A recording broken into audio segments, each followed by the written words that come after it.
Sa naging laban nga po ng Yokohama kontra sa koponan ng Sun and Neo Phoenix, maganda so far yung performance si Kai Sotto mga kaibigan. Simula sa first half, first quarter and second quarter ng game. Nakita nyo nung first quarter, mababa yung minuto na doon mga kaibigan.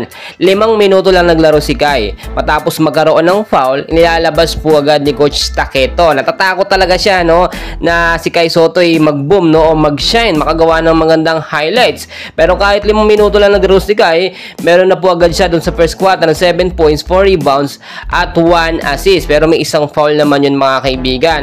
So nakita natin natapos yung first quarter lamang ng 3 points.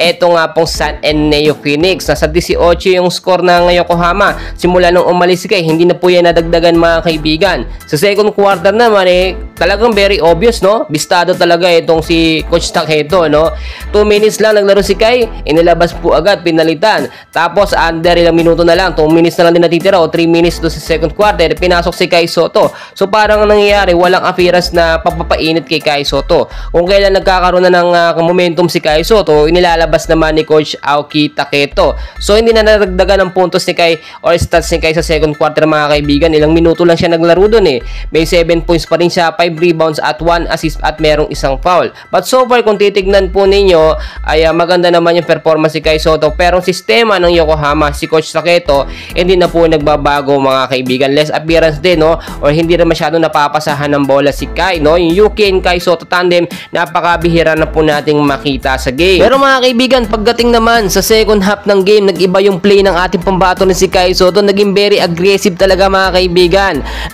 Nakita naman natin yung unang puntos niya sa third quarter, under 7 minutes pa medyo natagalan, hindi kasi napapasahan ng bola.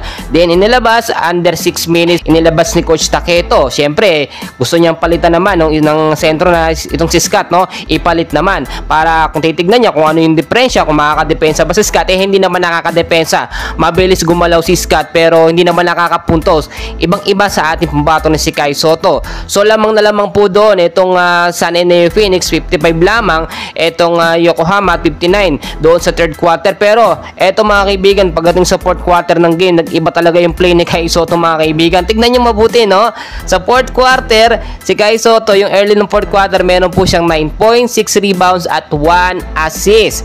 Pero biglang palo po yan mga kaibigan sa 14 points at biglang pumalo pa. Bakit kamo? Sinasabi natin dito, intense and crucial game, dyan talaga dapat ibinababad si Kai Sotto. So nakita rin natin yung point ni Coach Taketo, kaya kapag nagkakaroon si Kai Sotto ng 1-2 foul, ilalabas, then sana binababad sa fourth quarter ng game. Dahil biglang hataw si Kai Sotto mga kaibigan, nabigyan pa nga niya ng isang magandang slam dunk sa harapan nitong import, yung number 1, yung laging bumabantay kay Kai Sotto na medyo naaangasan na kay Kai Si Kai kasi lumalaban na ngayon nakikipagbalyahan na talaga. Pero so far muntik na mag double digits po si Kai Sotto mga kaibigan. Tingnan niyo mabuti, nagtapos yung fourth quarter, naka 23 points ang ating pambato na si Kai Sotto with 9 rebounds, 1 assist at 1 block. 82 yung Yokohama, 90 naman ang Sun and Neo Phoenix. Naibaba nila sa 8 kalamangan at kayang-kaya pa sanang habulin yan kung mahaba-haba talaga ang playing time ng ating pambato na si Kai Sotto. Kahit tatalo ang Yokohama,